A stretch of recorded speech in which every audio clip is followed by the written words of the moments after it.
Good morning. It's about 9 o'clock in the morning on Monday, December 5th, 2022. We're letting the cows into a new row. They were complaining this whole morning about their food status. We got a strong wind coming from the west, so I'm going to stand like this. Maybe take a film like this so you get less wind. They were complaining, and they're skinny boys. So I'm going to start feeding them twice a day, in the morning and evening. So tonight they'll get a feeding, tomorrow morning they'll get a feeding, and so on. This whole week is expected rain. I think I calculated we're going to get about an inch over the course of this week. But we are going to get rain. Jennifer, move the wire out of the way. They won't step over it. And don't teach them to step over the wire. So, anyway, I don't know where the microphone is on this thing. Here they come. Let me get behind on the other side of the wind. The forage is not great. It's not good. It's not zero. I'll just put it that way. There's more forage than zero here. If that makes any sense. Temperature, it's about 60 degrees right now. 60, I would say it's almost 65. It's humid. It's wet. It's foggy. I'm surprised the longhorns aren't doing better. Normally they do well in these kind of conditions.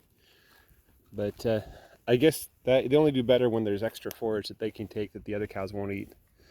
Like the goat weed, which the goat weed was all shredded here. So fall is in full bloom, or full fall, I guess. I like to do the top one first. That way the bottom one doesn't touch the wire. So she's setting up the wires again. If you get the top one tight, then the bottom one, gravity will pull it down rather than up. So I'm going to show you what she does here. So put the wire on top of the reel. Here, take the wire. No, stop. No. Take the wire, put it on top of the reel. Yeah, now lock it into the third one down. Yeah, that's a 5,000 volt. This is the top one. This is 5,000, and that third one's 5,000. No, this one is top one. Yeah, top gets 5,000, bottom gets 10,000. No, that's the bottom one. Go down one more. Yes, that one. There you go. Don't get zapped. Now do this one up to here. Same thing. Put the wire on top. Actually, I don't think it matters, but there you go. Perfect. Now it's all connected. All right.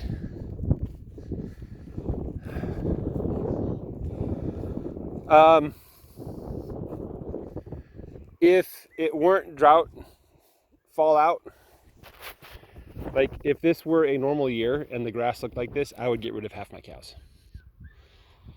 There's no way that this ground can support this many cows. And rather than push the land and overgraze it beyond what it's capable, it's better to have the right number of animals. It's better to have fewer than more. Okay.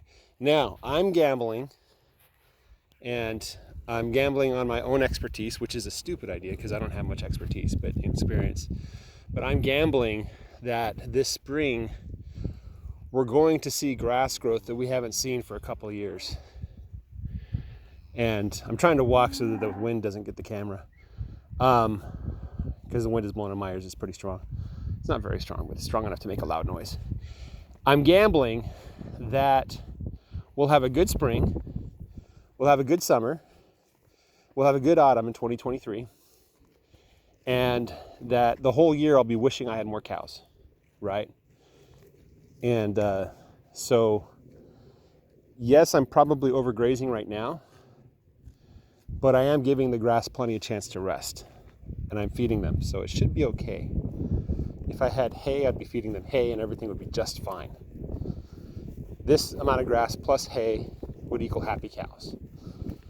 I'd probably feed them 2 bales a week. Just roll out the bales in the ground and let them munch on it. But I don't have hay, obviously, because of the drought. Hay prices are ridiculous. And there's other ways I'd rather waste my money than hay right now. So my future, if I'm going to make money in this endeavor, the cows will break even. In a good year, they'll break even. In a bad year, I'll lose a little money. In a very excellent year, I might make a little money, right? The cows would make more sense if I had like 1,000 acres, because I could run enough cattle that it would be worth my time, right? So running a herd of 10 cows versus 100 cows really isn't that different, right? There was a commentator, forgot your name, I'm sorry, but you mentioned that you have a cow on half an acre. And I don't know where you are, but that's probably too much cow and not enough acreage. So unless you plan on feeding the cow by hand, in which case rotational grazing does nothing for you. I do recommend sheep, however. Sheep, I think about 8 sheep equals 1 cow. So this is half a cow here. So if you wanted to buy half a cow, this is what you buy. The sheep are also better grazers. They will find food that cows won't find. And that's one of the reasons why Greg Judy keeps them around, is because they will browse on things that the cows don't eat and help keep the weeds down, right? Now, obviously there's things the sheep won't eat and the cows won't eat, and you have to address those. And the way Greg Judy addresses that is every once in a while he'll come through and shred his fields when the weeds overtake him, right? He also tries to create a situation where that isn't optimal. Now look at this here. I'm going to show you guys this. This is some grass. This is some real grass. It's a nice darker shade of green, which shows that it's getting all the nutrients. If my front lawn looked like this yellow grass, I would feed it iron. If it looks like that, I would be happy, right?